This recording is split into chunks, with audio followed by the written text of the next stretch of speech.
So dear student welcome to हमारे education channel में new video है जिसमें आपको पता होगा कि जो हमारा सीमांत उपयोगिता ह्रास नियम जो 12th आरबीएसई में चलता है उसकी फुल एक्सप्लेन बताऊंगा कि उसमें कहाँ से आपके ज़्यादा परसेंट पुटअप होते हैं, कहाँ से कम होते हैं, कहाँ से इसमें क्या सुधार करना चाहिए, इसे किस अन्य नाम से जाना जाता है, इसकी विस्तृत व्याख्या के बारे में संपूर्ण बताऊंगा और इसकी आधुनिक विचारधारा आप क्या कहती है इसके बारे में, तो उसके बारे में भी आपको बताऊंगा। तो वीडियो को एंड वॉच करें।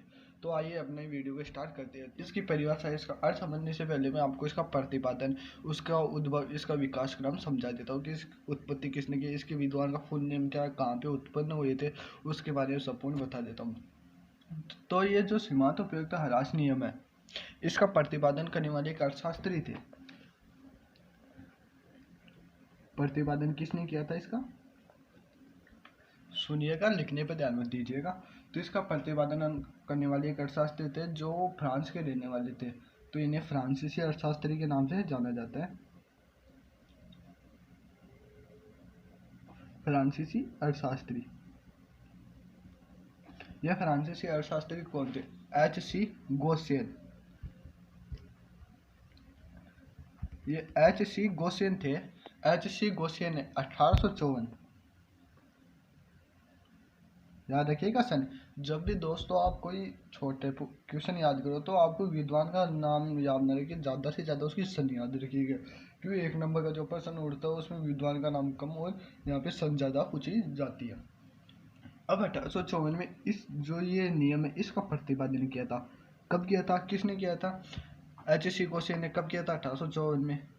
कहाँ के रहने वाले थे? फ्रांस के रहने वाले थे। अब आपको बता दूं जो हमारे H.C. गोसेन है उसका पूरा नाम क्या है।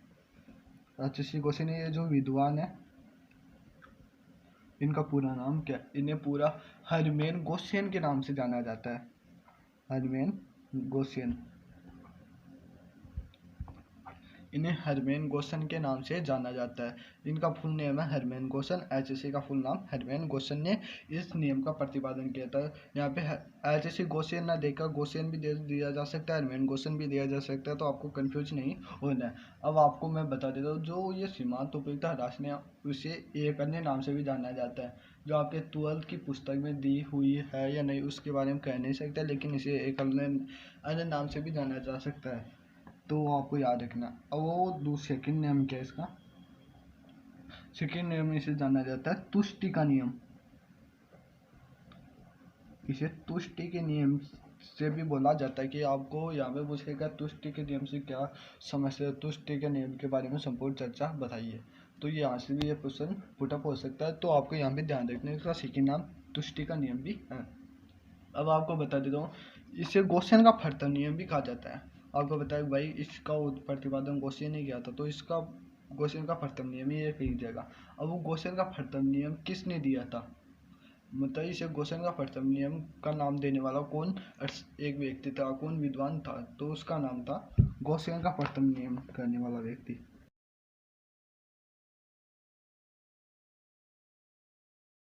गोसेन का फर्तन नियम करने वाला व्यक्ति था जेवनसन, जेवनसेन, जेवनसेन। जेवनसेन ने इसे गोसेन का फर्तम नियम भी कहा था।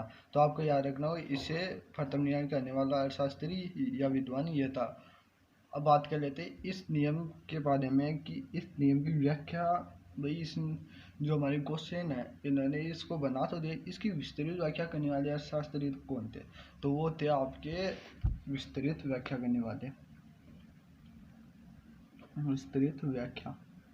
और आपने नाम सुना होगा कि भाई जहाँ पे लगभग हमारी जो इकोनॉमिक्स चलती है उसमें एक मार्शल होता है, मार्शल उसका नाम चलता है, मार्शल, पिगू, एडम स्मिथ, ये तीन मोस्ट ऐसे कई नाम है कि उनका नाम पूरी अर्थशास्त्र की पुस्तकों में चलता रहता है, कहीं ना कहीं हर एक लेसन में, हर एक अध्याय में आता रहता है। तो इसका विस्तृत व्याख्या भी करने वाला वही था, इसका नाम था मार्शल। मार्शल वही थे, अल्फ्रेड मार्शल, इसका पूरा नाम अल्फ्रेड मार्शल था। इसका पूरा नाम था अल्फ्रेड मार्शल। तो इसकी विस्तृत व्याख्या अल्फ्रेड मार्शल ने की थी। तो ये है इसका उद्भव, इसका विकास क्रम, तो आपको समझ में आया। अब इसको वापस रिपीट कर देता हूँ भाई। इसका प्रतिपादन किसने किया था? फ्रांसीसी अर्थशास्त्री एच.सी. गोसियन ने। कब किया था? 1854 में। फुल नेम क्या था? हरमेन गोसन। एच.सी. गोसियन का पूरा नाम हरमेन गोसन। सेकेंड है इसका अधिनियम, किससे जाना जाता है? कई बार प्रश्न पूछा जाता है, तुष्टि का नियम से क्या समझते हैं? 2 या 4 नंबर में। तो ये इसका दूसरा नाम है तुष्टि का नियम। इसे गोसेन का प्रथम नियम भी कहा जाता है। किसने कहा था? जेवन सेन ने। विस्तृत व्याख्या किसने की थी?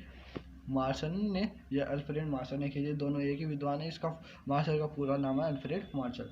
अब इसकी बात कर लेते हैं, इसकी अर्थ, इसकी परिभाषा के बारे में।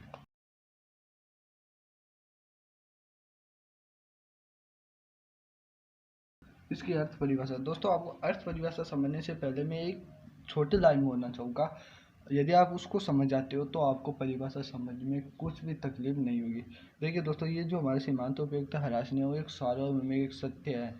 ये हमारे दैनिक जीवन में कहीं ना कहीं यूज आता रहता है, हमारे दैनिक जीवन के चक्कर में कहीं ना कहीं घूमता रहता है। तो उसी के बारे में एक लाइन बोलूँगा, यदि आप उसको समझ गए हो तो आपको इसकी परिभाषा उसको समझने की कोई भी ज़रूरी नहीं है। अब बात कर लेते हैं उस जो लाइन। देखिए दोस्तों, हम दैनिक जीवन में कई वस्तु का उपभोग करते हैं, तो जैसे जैसे हमारे पास बढ़ती है वैसे वैसे उसका महत्व कम होने लग जाता है। यानी जैसे आप, हमारे एक व्यक्ति एक पिज्जा है, उसने $2 उसने $2 का पिज्ज़ा खरीदा। अब जैसे जैसे इसके $2 का पिज्ज़ा है, जैसे 5, इसने 5 का उपभोग किया, तो उससे तो उसका महत्व धीरे धीरे धीरे धीरे एक निश्चित मात्रा में कम होने लग जाता है, अर्थात बोल दे तो उसकी सीमांत उपयोगिता घटित जाती है। दैनिक जीवन में है, वस्तु की मात्रा का उपभोग करने से उसका उपभोग करे तो उसका महत्व घटेगा। उस महत्व घटने का मतलब उसकी सीमांत उपयोगिता यानी उस वस्तु से मिलने वाली उपयोगिता यानी सीमांत उपयोगिता वो धीरे धीरे घटने लग जाती है। यदि ये आप समझ गए तो आपको परिभाषा समझने में कोई भी तकलीफ नहीं होगी। अब बात कर लेते हैं इसके जो विद्वान थे। दोस्तों, आपको एक बात बता दूं कि आप जब भी इसकी व्याख्या करें तो आपको एक विद्वान की परिभाषा याद रखना जरूरी है। अब इसकी विद्वान की परिभाषा किसने दी उसके बारे में बताऊंगा नहीं, क्या नाम बताऊंगा। इस नियम के संबंध में देखिए दोस्तों, कई विद्वान थे, जैसे मार्शल थे, थॉमस थे, नेविल थे, बोल्डिंग ने कई परिभाषा दी थी। और ज़्यादा जो परिभाषा यहाँ से पुटअप होती है वो होती है, या तो गोसेन ने भी इसकी परिभाषा दी थी। तो यहाँ से 2 विद्वान के ज़्यादा पूछे जाते हैं, तो वो है गोसेन। पहला तो इसमें गोसेन हो गया। यदि आप गोसेन लिखते हो तो आपको उस सेकंड विद्वान की परिभाषा लिखने की कोई जरूरत नहीं है। सेकंड आता है ये प्रोफेसर मार्शल। इन दोनों में से किसी एक परिभाषा को याद कर लो और आप इसकी विस्तृत व्याख्या पूछे तो एक लिख के आ जाओ, तो आप जहाँ पे 6 नंबर का क्वेश्चन पुटअप होता है वहाँ पे आपको ज़्यादा से ज़्यादा चांस मिलेगी कि अगला नंबर नहीं कटेगा। यानी आपको 5.5 या आपको 6 भी पूरे मिल सकते हैं। तो इन दोनों में से एक परिभाषा याद कर लो तो आपको यहाँ पे आपके नंबर करने के कम चांस रहते हैं। अब बात कर लेते हो आपको एक परिभाषा के रूप में परिभाषित कैसे करेंगे। अब बात कर लेते हैं इसकी परिभाषा। परिभाषा यानी एक, यदि आपको परिभाषा पूछ दे तो आप कैसे उसे अपने शब्दों में व्यक्त करेंगे। मैं उस जो आपको लाइन बताई थी उसी के शब्दों में आपको व्यक्त करके बताऊंगा। अब परिभाषा क्या कहती है, सुनिएगा ध्यान से। पढ़ने की या लिखने की कोई जरूरी नहीं है कि वो सुन लेना, सुन लेंगे तो आपको समझ में आएगा, इसकी गारंटी मैं लेता हूँ। तो एक उपभोक्ता द्वारा एक निश्चित समय में एक निश्चित स्थान पे वस्तु की विभिन्न का लगातार कंटिन्यू उपभोग करने तो उससे मिलने वाली उपयोगिता एक निश्चित क्रम में घटने लग जाती है, अर्थात उससे मिलने वाली सीमांत उपयोगिता घटने लग जाती है। तो वो ये हमारी सीमांत उपयोगिता होती है। जैसे जैसे उसका उपभोग करेंगे वैसे एक निश्चित मात्रा में धीरे धीरे धीरे धीरे कम होती होती एक ऋणात्मक स्थिति में चली जाएगी। अब ऐसा होता किस लिए आपको ये समझना होगा कि वो क्यों जाती है नीचे। देखिए दोस्तों, मैंने जो परिभाषा बताई थी इसमें उसका कारण का आंसर छुपा हुआ है। अब उसका जैसे हमने उपभोग किया, जैसे हमारे पास आम की इकाई है 1 2 3 4 5 और इसकी मार्जिनल यूटिलिटी है, पहले पे 5 है, फिर 3, फिर 2, फिर 1, फिर 0, फिर माइनस, और ये माइनस का एक और ये 0। अब ये होती क्या है, देखिए दोस्तों, जैसे जैसे हम वस्तु का उपभोग करेंगे वस्तु का उपभोग करें, एक ही यहाँ पे देखिए एक यूनिट बढ़ रही है, यहाँ पे भी एक यूनिट, यहाँ पे भी एक यूनिट, यहाँ तो उससे मिलने वाली मार्जिनल यूटिलिटी पहले पे तो एक निश्चित रहेगी, पहले पे तो स्थिर रहेगी, फिर उससे मिलने वाली उसका मार्जिन वस्तु की मार्जिनल यूटिलिटी एक निश्चित क्रम में घटने लग जाती है, तो एक पर जीरो के माइनस में भी चली जा सकती है, माइनस में यहाँ पे माइनस में गई, फिर यहाँ पे जीरो पे चली गई। तो ये थी उसका कारण कि उसे मिलने वाली उपयोगिता वो धीरे धीरे घटने लग जाती है, इसलिए वह ऋणात्मक स्थिति में चली जाती है, इसलिए उसका महत्व कम हो जाता है। यानी हम एक शब्द भाषा में बोले तो वस्तु का उपभोग करने से धीरे धीरे उसकी सीमांत उपयोगिता घटने लग जाती है, वही हमारी सीमांत उपयोगिता ह्रास नियम घटने वो कहलाती है, सीमांत उपयोगिता का ह्रास नियम कहलाता है। तो ये थी हमारी परिभाषा। अब इसकी चित्र की समझ लेते हैं। अब चित्र क्या कहता है हमें, अब इसकी डायग्राम व्याख्या या चित्र।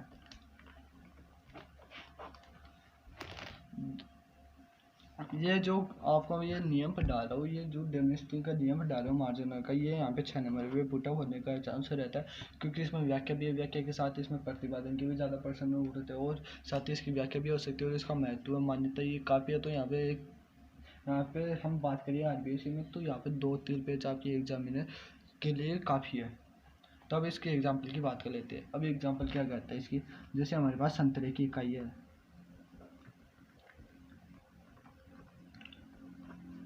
संतरे की इकाई कितनी है, 1 2 3 4 5 हो गई। अब एमयू उसे मिलने वाली मार्जिनल यूटिलिटी 6 4 2 0 25। देखिए पहले बिंदु पर स्थिर थी, दूसरे पर डाउन होगी, ऋणात्मक एक बिंदु पर शून्य ही होगी, और उसके बाद यहाँ पे दो माइनस के दो, और एक बिंदु में माइनस की ऋणात्मक चलेगी, यहाँ पे पॉजिटिव थी, यहाँ पे माइनस, यहाँ पे माइनस, यहाँ पे माइनस, और यहाँ पे ऋणात्मक फुल्ली ऋणात्मक चलेगा। यहाँ पे जो हमारी क्वांटिटी वो एक एक बढ़ रही है संतरे की इकाइयाँ, तो उसे मिलने वाली सीमांत उपयोगिता धीरे धीरे घटने लग जाती है, उसका महत्व कम हो जाता है।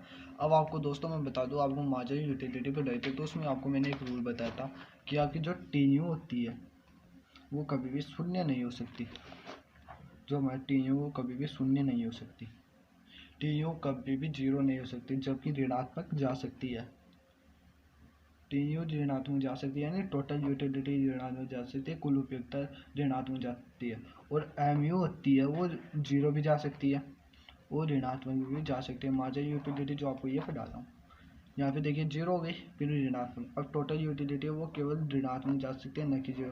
यदि आप टोटल यूटिलिटी को जीरो मान लेती हो और आप यहाँ पे डायग्राम बना देते हो, उसकी व्याख्या कर देते हो, तो चाहे वो 2 नंबर का क्वेश्चन हो, 4 का हो, 6 का हो, 8 का हो, 10 का, 12 का, 14 का, 20 का हो, वो पूरा गलत माना जाएगा, उसमें आपको एक नंबर नहीं मिलेगी। ये 100% है, एग्जामिनर यही देखता है कि आप जो आपने सारणी बनाई उस आपने तालिका बनाई है वो कहीं गलत तो नहीं है। यदि आपने वो सही बनाई तो अगला डायग्राम नहीं देखता, सीधा व्याख्या दिखेगा।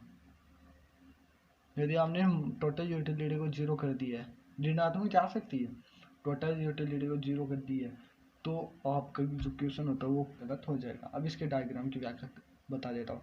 इकाइयाँ बढ़ रही है एक एक, यहाँ पे जीरो के माइनस में चली गई,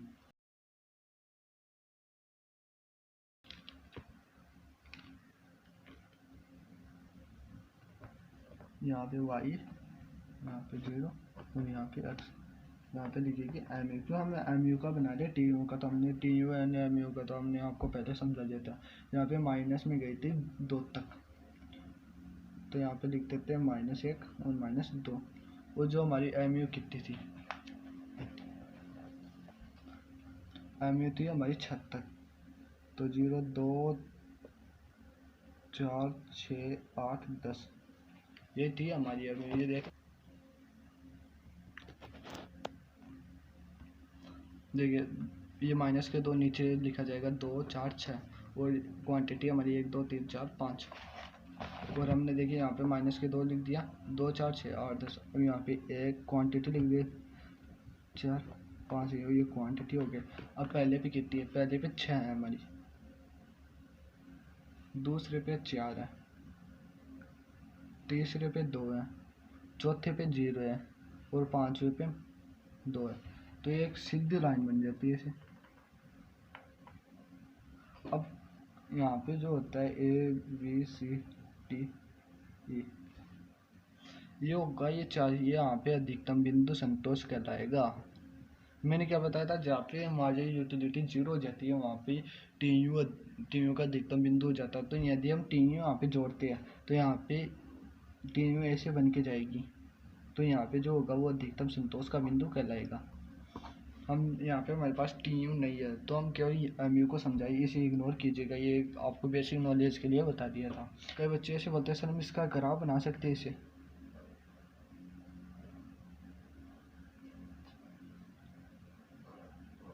ऐसे ग्राफ बनाने के लिए बोलते हैं तो ग्राफ बना लीजिए, कोई उसमें आपत्तिजनक नहीं है। यदि आप ग्राफ बना के लाइन नहीं बनाते हो, ये लाइन नहीं बनाते हो तो यहाँ पे गलत हो जाएगा, यहाँ पे एक नंबर नहीं। यदि आप ये लाइन बनाते हो ग्राफ नहीं बनाते हो तो ये सही माना जाएगा।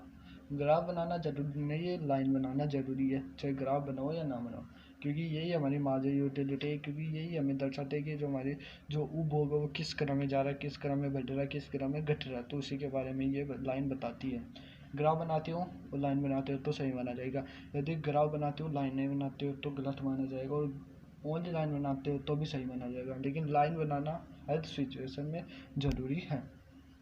तो ये थी हमारी डायग्राम। देखिए दोस्तों, यहाँ पे जो हमारी पहली इकाई थी उस पर 6, फिर उस पर घटी 4 हो गई, फिर तीसरे पे 2 आई, फिर एक इकाई ऐसी है जहाँ पे इसकी मार्जिनल यूटिलिटी है वो 0 होगी, यानी जो टोटल यूटिलिटी परिवर्तन आने पर मार्जिनल यूटिलिटी यहाँ पे 0 हो गई। एक ही स्थिति ऐसी है जहाँ पे ये ऋणात्मक में चली गई। तो ये थी हमारी मार्जिनल यूटिलिटी। अब इसकी बात कर लेते हैं महत्व, इसकी मान्यताएं।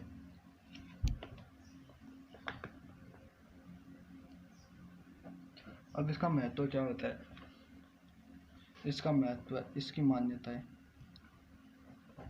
तो हम पहले बात कर लेते हैं मान्यताएं। इसकी मान्यता क्या कहती है कि पहले जो उपभोक्ता होता है वो विवेकशील होता है। विवेकशील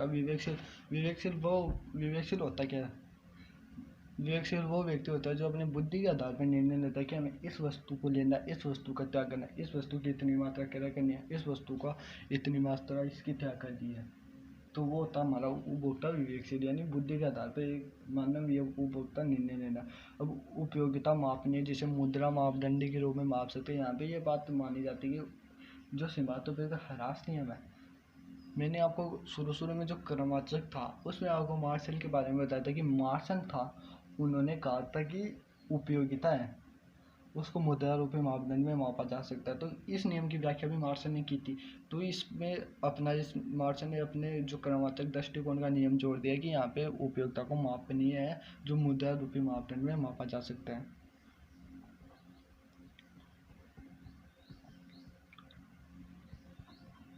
तीसरा आता है कि मुद्रा की सीमांत उपयोगिता स्थिर मानी जाती है। मुद्रा की सीमांत उपयोगिता स्थिर मानी जाती है। स्थिर यानी इसमें मुद्रा घटती बढ़ती नहीं रहती। इसमें अगला आता है वो होता है उपभोग प्रक्रिया। जो उपभोक्ता की है, उपभोग प्रक्रिया सतत, जो हमारी उपभोग प्रक्रिया वो एक कंटिन्यू क्रम में, एक सतत क्रम में बनी रहती है। जो उपभोक्ता एक ना एक वस्तु का उत्पादन करके उसे उपभोग करता रहता है। अब इस नियम से जो उपभोक्ता की आय है,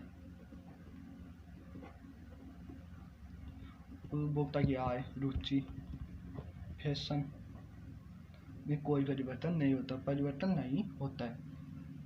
तो ये थी हमारा मान्यता विवेकशील मुद्रा रूपी मापदंड जिसे मापा जा सकता है। उपभोग प्रक्रिया सतत रहती है, उपभोक्ता की आय, रुचि ये बनी रहती है। दोस्तों आपको पता होगा कई वस्तुएं ऐसी होती है जिनका जो इनकी जो तृप्ति होती है, उनकी लालसा वो एक साथ खत्म हो जाती है, यानी उसे मिलने वाली यूटिलिटी वो एक साथ खत्म हो जाती है। वो वस्तुएं होती कौन सी आपको बता दूं, यानी हमने एक बार उसे ग्रहण कर ली तो आप उसे भर में नहीं ले सकते। कई व्यक्ति होते हैं एक दिन के लिए ले सकते, उसे 2 दिन के लिए नहीं ले सकते, यानी आज ले ली तो कल लेने की जरूरत, कल ले भी सकते नहीं भी ले। अब वो वस्तु होती है जिससे आपके टी है, आपने एक बार टी को पी ली तो उसकी लालसा खत्म हो गई कि अब इसके आगे कोई उपभोग नहीं करना है। यदि आप उपभोग करोगे तो आप करोगे नाइट को करोगे, डे में करोगे, कभी भी कर सकते हो, लेकिन एक निश्चित अंतराल रख के करोगे, यानी 10-12 घंटे बाद भी कर सकते हो, अदर टाइम भी कर सकते हो। एक पीने के बाद आपके मन में ये नहीं होती कि हमें वापस इसका उपभोग करने, एक उसका यूज कर लिया तो आपको यहाँ पे रहेगी कि हमें पूरा जो संतुष्टि मिल गई। अगले था कॉफ़ी। ये इसके मुख्य उदाहरण है कि इन्हें एक बार जो आपको इनका उपभोग कर लिया तो आप एक लॉन्ग टाइम बाद में करोगे। अब कुछ वस्तुएं होती है जिनकी लालसा बहुत कम, लालसा है ना, तृप्ति बोले तो यूटिलिटी धीरे धीरे खत्म होती है, धीरे धीरे खत्म हो जाती है। अब धीरे धीरे जैसे चपाती ले लो, कोई और चीज़ ले लो, संतरे, आम, इनकी धीरे धीरे लालसा खत्म होती है। एक खा लिया भाई, थोड़ी और भूख लगी, थोड़ा और खा लिया, एक फिर और लगी और खा लिया, ऐसे कर कर के एक निश्चित मात्रा में जो हमारी भूख है वो एकदम कंट्रोल में आती है। तो ये थी दो वस्तुएं ऐसी है जो लालसा एक साथ खत्म हो जाती है होती है, और लालसा जिनकी धीरे धीरे होती है, जो आपके संतरे फल फ्रूट होते हैं, ये इसी में आते हैं। अब इसके महत्व की बात कर लेते हैं, यानी इसका महत्व हमें क्या कहता है। इस नियम के द्वारा देखिए दोस्तों, अगला जो हम नियम पढ़ेंगे सम सीमांत उपयोगिता राशि, उसकी व्याख्या तो की गई, इसी से नियम से रिलेटिव है। सम सीमांत उपयोगिता राशि नियम की भी व्याख्या की, मांग के नियम की भी इससे व्याख्या की गई है, क्योंकि इसमें उपभोक्ता और वस्तु का संबंध रहता है, तो वहाँ पे भी मांग का नियम में भी ये काम में आएगा। काम में आए ना आए, लेकिन यहाँ उसके कुछ पॉइंट आपको यहाँ पे मिलेंगे, और इसे पूर्ति के लिए इनकी भी व्याख्या की गई है। अगला तो इसका सार्वजनिक वित्त में किया गया है। पहला इसका आता है कि नियम की व्याख्या करने में, दूसरा आता है इसके सार्वजनिक वित्त में। देखिए दोस्तों, कई हमारे देश में ऐसे धनकर है, ऐसे धनी व्यक्ति है जो टैक्स तो देते ही देते हैं, साथ में और भी चुकाते हैं, तो उनसे टैक्स लिया क्यों जाता है, ये आपने कभी सोचा। उनसे टैक्स, उनसे जीएसटी इसलिए वसूल किए जाते हैं कि जो हमारे गरीब परिवार है, गरीब व्यक्ति, उनको उसका टैक्स का थोड़ा हिस्सा गरीब व्यक्तियों की आर्थिक सहायता में किया जाता है। यानी बोले तो सार्वजनिक वित्त यानी पब्लिक डिस्ट्रीब्यूशन में किया जा सकता है, यानी वो उनकी आर्थिक सहायता, उनके खान पान, उनके रहन सहन, उनके लिए दिया जा सकता है, जैसे पेंशन में दी जा सकती है। तो ये था सार्वजनिक वित्त में। अगला था हीरा पानी की विरोधाभास। देखिए दोस्तों, यदि ये हीरा पानी विरोधाभास है,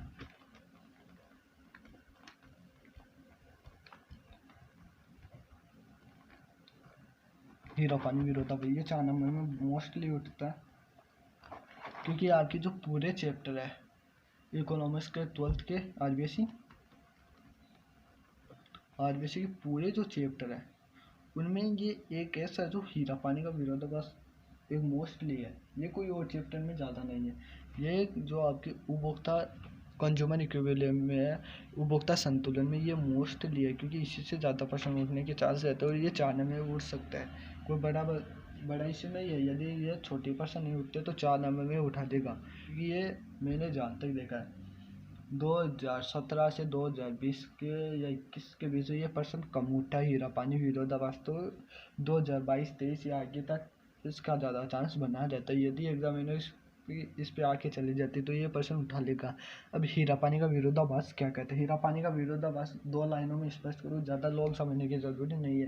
देखिए दोस्तों, हीरा हमारे लिए इतना महत्वपूर्ण नहीं है जितना कि हमारे पास वाटर, एक होता है वाटर, एक होता है डायमंड, एक होता है वाटर, एक होता है डायमंड। देखिए दोस्तों, डायमंड हमारी लाइफ के लिए इतना इम्पोर्टेंट नहीं है जितना वाटर। डायमंड होता है वो पाया तो कम मात्रा में जाता है, लेकिन वाटर होता है वो ज़्यादा मात्रा में पाया जाता है, लेकिन फिर भी इसकी ज़्यादा इसकी लालसा।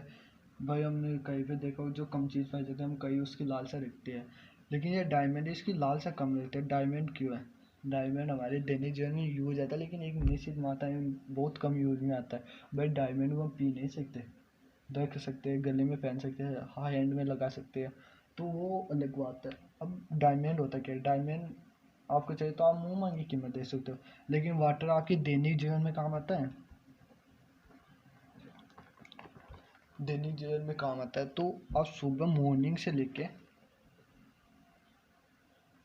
और नाइट तक जब आप तक सोते हो तब तक खाने पीने उठने बैठने सभी में ये जो पानी है वो वाटर होता है, वो काम आता है। इसलिए आप वाटर की मुँह मांगी कीमत देने के लिए तत्पर रहते हो।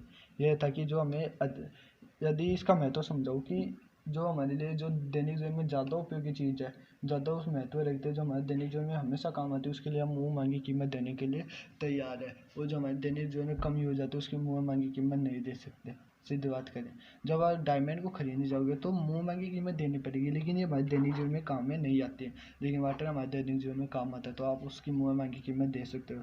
तो ये था हमारा कॉन्सेप्ट।